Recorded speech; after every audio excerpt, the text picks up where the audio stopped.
ಬಂದಿರಲ್ಲ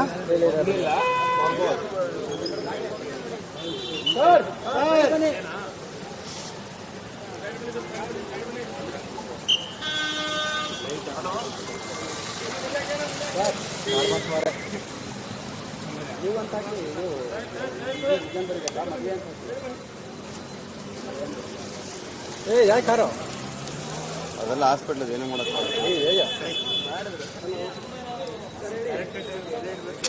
ಕೈ ಎತ್ಬಿಡೋಣ. ಪ್ರೇಮ್ ಈಗಾಗಲೇ ದರ್ಶನ್ ಡಿಸ್ಚಾರ್ಜ್ ಆಗಿದ್ದಾರೆ. ಇನ್ನೇನು ಹೊರಗಡೆ ಬರೋದೊಂದು ಬಾಕಿ ಇರುವಂತ ಈಗಾಗಲೇ ಅವರ ಧನ್ವೀರ್ ಅವರ ರೋನ್ಸ್ ಕಾರ್ ಏನಿದೆ ಅದು ಈಗ ರೆಡಿಯಾಗಿ ನಿಂತಿರುವಂಥದ್ದು. ನೇರ ದರ್ಶನ್ ಹೊರಗಡೆ ಬಂದು ಧನ್ವೀರ್ ಅವರಿಗೆ ವಿಜಯಲಕ್ಷ್ಮಿ ಅವರ ಫ್ಲಾಟ್ಗೆ ಹೋಗ್ಬಿಟ್ಟು ಫ್ಲಾಟ್ಗೆ ಹೋಗ್ತಾರೆ ಅಂತ ಮಾಹಿತಿ. ಇಲ್ಲಿ ಮನೆ ಹತ್ರ ಹೋಗೋದಿಲ್ಲ, ಮನೆ ಹತ್ರ ಹೋದಂಥ ಸಂದರ್ಭದಲ್ಲಿ ಅಭಿಮಾನಿಗಳ ಬರುವಂತ ಸಾಧ್ಯತೆ ಹೆಚ್ಚಾಗಿರುತ್ತೆ. ಅಲ್ಲಿ ಸೆಕ್ಯೂರಿಟಿ ಸಮಸ್ಯೆಗಳಾಗುವಂತ ಸಾಧ್ಯತೆ ನೇರವಾಗಿ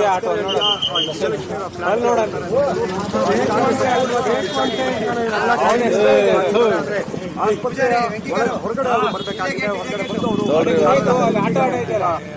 ಸಿಬ್ಬಂದಿಗಳಿದ್ದಾರೆ, ಡ್ರೈವರ್ ಕಾಯ್ತಾ ಇದ್ದಾರೆ. ಬೇಕು ಅಂತ ಕಸ್ಟಮರ್ಸ್ ಬಂದಿದ್ದಾರೆ ಬಿಡಿ, ಅಲ್ಲಿದ್ದಾರೆ ಬಿಡಿ ಪಾಪ ಹೋಗ್ಲಿ. ಮಾಹಿತಿ ಬೇರೆಲ್ಲೂ ಕೂಡ ಹೋಗುವಂತ ಪ್ಲಾನ್ ಅನ್ನ ಇನ್ನವರೆಗೂ ಕೂಡ ಹಾಕೊಂಡಿಲ್ಲ ಅನ್ನುವಂತ ಮಾಹಿತಿ ಸದ್ಯ ಲಭ್ಯ ಆಗ್ತಾ ಇರುವಂತ. ಪ್ರೇಮ್ ಕೈ ಮಾಡ್ತಾನೆ, ಕೈ ಏಟ ಬರುತ್ತ ಹಂಗಿಟ್ರೆ ನೀನು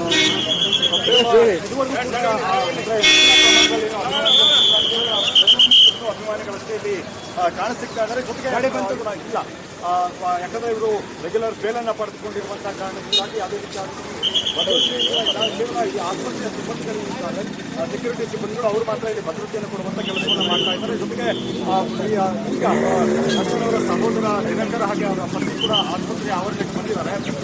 ಅವರು ಅಂದ್ರೆ ಒಟ್ಟಾರೆ ಅವರ ಕುಟುಂಬ ಜೊತೆಗೆ ನಟ ಧನ್ವೀರ್ ಇವರ ಒಟ್ಟಿಗೆ ಈಗ ಡಿಸ್ಚಾರ್ಜ್ ಆಗಿ ಹೊರಗಡೆ ಬರ್ತಾ ಇರುವಂಥದ್ದು ಕೊಲೆ ಆರೋಪಿ ದರ್ಶನ್ ಅವರು ಈಗ ನೇರವಾಗಿ ಇಲ್ಲಿಂದ ವಿಜಯಲಕ್ಷ್ಮಿ ಅವರ ಫ್ಲಾಟ್ಗೆ ಅಂದ್ರೆ ವಿಜಯಲಕ್ಷ್ಮಿ ಅವರ ಫ್ಲಾಟ್ಗೆ ಹೋಗ್ತಾರೆ ಅನ್ನೋದು. ಇನ್ನು ಫಿಸಿಯೋಥೆರಪಿ ಮಾಡಿಸ್ಕೊಳ್ಬೇಕಾಗುತ್ತೆ, ಅಂದ್ರೆ ಮನೆಯಲ್ಲೇ ಫಿಸಿಯೋಥೆರಪಿಯನ್ನು ಮಾಡಿಸ್ಕೊಳ್ಳುವಂತ ಸಲಹೆಗಳನ್ನು ಈಗಾಗಲೇ ಆಸ್ಪತ್ರೆ ವೈದ್ಯರು ನೀಡಿದ್ದಾರೆ ಅನ್ನುವಂಥದ್ದು.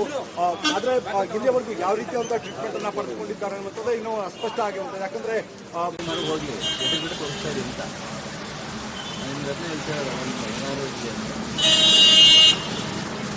ನಾನು ಬೇರೆ ನಡೀತಿದ್ದೆ ಏನೋ ಹೇಳಿದ್ರೆ ನಿಮ್ಗೆ ನಡೀತಿದ್ದೆ, ನಾನೇನೋ ಹೋಗಿ ಹೇಳಲ್ಲ. ನಿಮ್ಗೆ ಅಲ್ಲಿಂದ ಬೇರೆ ಕರ್ಕೊಂಡು ಮಾಡಿದ್ರೆ ನಮ್ಗೆ ಬೇಜಾರಾಗುತ್ತೆ, ಕೆಲಸ ಜೊತೆಗೆ ಮಾಡೋದಕ್ಕೆ. ಅಲ್ಲ ನಾನಲ್ಲ ರವೇಣ ಇಳಿಸು ಅಂದ್ರು ಮಿರರ್ ಕಾಣಿಸ್ತಾ ಇಲ್ಲ ಅಂತ. ನಾನು ಏನ್ ಮಾಡಲ್ಲ, ಫೋನ್ ಮಾಡಿ ಇವಾಗ ಹೋಗಿದವ್ರೆ, ಈ ಇಳಿಸಿದ್ರೆ ಪಕ್ಕ ಹೋಗಿರ್ತಾರೆ, ಅದಕ್ಕೆ ಇಟ್ಕೊಂಡು ನಿಂತಿದ್ದೀನಿ ಎಂದೆ. ರವೇಣ ಹತ್ರ ಮಾತಾಡ್ತಿದ್ದೆ, ಅದು ಇವತ್ರ ನಿಮ್ಗೆ ಏನು ಹೇಳಿದಲ್ಲಿ ಅವ್ರು ತೋರಿಸ್ಬೇಕಾ? ತೋರಿಸ್ತೀನಿ, ಪಬ್ಲಿಕ್ ಟಿವಿ ಕಾರ್ ತೋರಿಸ್ತೀನಿ, ಪಬ್ಲಿಕ್ ಟಿವಿನ ಫಾಲೋ ಮಾಡ್ತಾ ಇದ್ದೀನಿ, ತೋರಿಸ್ತೀನಿ. ಅದನ್ನೇ ಮಾಡ್ಬೇಕು ಯಾವಾಗಲೂ. ಏನು ಗೊತ್ತಾ, ಸ್ವಲ್ಪ ಮಿಸ್ ಆಯ್ತು ಅಂತ ಹೇಳಿದ್ರೆ ಎದುರುಗಡೆ ಮೀಡಿಯಾಗಳು ನೀವು ಹೋಯ್ತಾ ಇರ್ತದೆ ಅಂದ್ರೆ ಅದನ್ನೇ ತೋರಿಸ್ಬಿಡಿ ಅಷ್ಟೇ. ಒಂದ್ಸಲ ಆ ಕಡೆ ಈ ಕಡೆ ಔಟು ಇದ್ರಲ್ಲಿ ಗೊತ್ತಾಗುತ್ತೆ, ಅವಾಗ ಫಾಲೋ ಅಪ್ ಅಲ್ಲಿ ಇದೀವಿ ಅಂತ ಗೊತ್ತಾಗುತ್ತೆ. ಇಲ್ಲಿರೋ ಟ್ರಾಫಿಕ್ಗೆ ಅವರು ಟ್ರಾಫಿಕ್ ಕ್ಲಿಯರ್ ಮಾಡ್ಕೊಂಡು ಹೋಗಿರ್ತಾರೆ ಸರ್. ಅದು ಎಲ್ಲ ನೀಟಾಗಿ ಕಾಣುತ್ತೆ.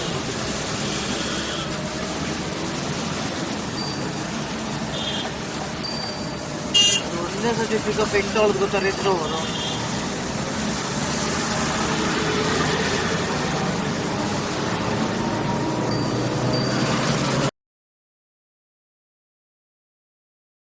ಸತ್ಯಕ್ಕೆ ಬೇಡ, ಅವರ ಭವಿಷ್ಯದ ದೃಷ್ಟಿಯಿಂದ ಆಗಿರ್ಬೋದು, ಹಾಗೆ ಆರೋಗ್ಯದ ದೃಷ್ಟಿಯಿಂದ ಆಗಿರ್ಬೋದು, ಸಂಪೂರ್ಣವಾಗಿ ಆಪರೇಷನ್ ಮಾಡಿಸ್ಕೊಂಡು ಅವರಿಗೆ 4 ದಿನಗಳ ಕಾಲ ಬೆಡ್ ರೆಸ್ಟ್ ಬೇಕಾಗಿತ್ತು. ತದನಂತರ ಮುಂದೆ ಕೂಡ ಯಾವುದೇ ಸ್ಟಂಟ್ ಮಾಡುವಂತಹ ವೇಳೆಯಲ್ಲಾಗಿರ್ಬೋದು, ನಟನೆಯನ್ನು ಮಾಡುವಂತಹ ವೇಳೆಯಲ್ಲಿ ಸಮಸ್ಯೆಗಳು ಎದುರಾಗಬಹುದು ಎನ್ನುವಂಥ ಒಂದು ವಿಚಾರ ಅವರ ಮನವರಿಕೆಗೆ ಬಂದಿರುತ್ತೆ. ಹಾಗೆ ವೈದ್ಯರು ಕೂಡ ಅದೇ ರೀತಿಯಾದಂತಹ ಸಲಹೆಯನ್ನು ನೀಡಿರ್ತಾರೆ. ಅದೇ ಕಾರಣಕ್ಕೋಸ್ಕರ ಅವರು ಫಿಸಿಯೋಥೆರಪಿ ಚಿಕಿತ್ಸೆ ಮತ್ತೆ ಕನ್ಸರ್ವೇಟಿವ್ ಟ್ರೀಟ್ಮೆಂಟ್, ಹೇಗೆ ಕನ್ಸರ್ವೇಟಿವ್ ಟ್ರೀಟ್ಮೆಂಟ್ ಅಂತ ಅಂದ್ರೆ ಯಾವುದೇ ರೀತಿಯಾದಂತಹ ಆಪರೇಷನ್ ಅನ್ನು ಮಾಡಿಸ್ಕೊಳ್ಳದೆ ನೇರವಾಗಿ ದೇಹದ ಹೊರಭಾಗದಲ್ಲಿ ಇರುವಂತಹ ಸಮಸ್ಯೆಗಳನ್ನು ಕ್ಯೂರ್ ಮಾಡುವಂಥ ಕೆಲಸವನ್ನು ವೈದ್ಯರು ಮಾಡ್ತಾರೆ. ಅದೇ ನಿರ್ಧಾರವನ್ನು ತೆಗೆದುಕೊಂಡು ಫಿಸಿಯೋಥೆರಪಿ ಚಿಕಿತ್ಸೆ ಮತ್ತು ಕನ್ಸರ್ವೇಟಿವ್ ಟ್ರೀಟ್ಮೆಂಟನ್ನು ಪಡೆದು ಈಗ ಬೆನ್ನು ನೋವಿನ ಸಮಸ್ಯೆ ಏನಿದೆ ಅದನ್ನು ನಿವಾರಣೆ ಮಾಡುವಂಥ ಕೆಲಸವನ್ನು ಮಾಡಿದ್ರು.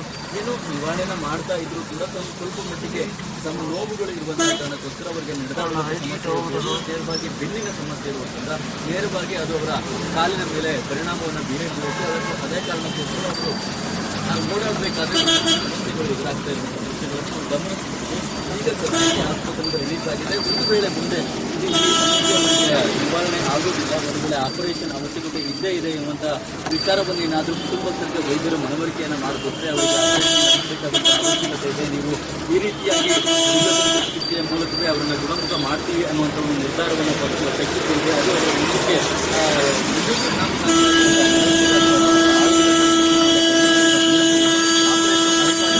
ಬಗ್ಗೆ ಚಿಂತನೆಯನ್ನು ಮಾಡ್ತಾರೆ. ಇಲ್ಲಿ ಬ್ಯಾರಿಕೇಡ್ಗಳನ್ನು ಅಳವಡಿಸಿದ್ರು ಕೂಡ ಸಾರ್ವಜನಿಕರಿಗೆ ತೊಂದರೆ ಆಗುತ್ತೆ. ಅಪಾರ್ಟ್ಮೆಂಟ್ ಮುಂಭಾಗದಲ್ಲೇ ಬೇರೆ ಬೇರೆ ಕಡೆ ಇಲ್ಲೇ ಬರ್ತಾರೆ ಅನ್ನೋ ಮಾಹಿತಿ ಇಲ್ಲಿಗೆ ಒಂದಿಷ್ಟು ಪೊಲೀಸ್ ಭದ್ರತೆಯನ್ನು ಹಾಕಿರುವಂತದ್ದು, ಜೊತೆಗೆ ಸೆಕ್ಯೂರಿಟಿ ಗಾರ್ಡ್ ಅನ್ನು ಸರ್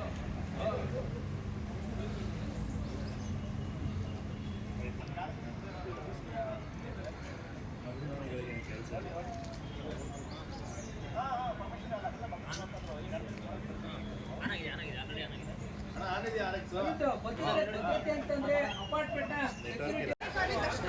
ಹೋಗಿರುವಂತದ್ದು ಸ್ಮಿತಾ ಇನ್ನೇನು ಅವರ ಸಂಬಂಧಿಕರ ಎಲ್ಲರೂ ಕೂಡ ಆಗಮಿಸ್ತಾ ಇದ್ದಾರೆ. ಇಲ್ಲ ನೀವು ದೃಶ್ಯಾವಳಿಗಳಲ್ಲಿ ವಿವೇಕಾನಂದ ಹೋಗಿದ್ದಾರೆ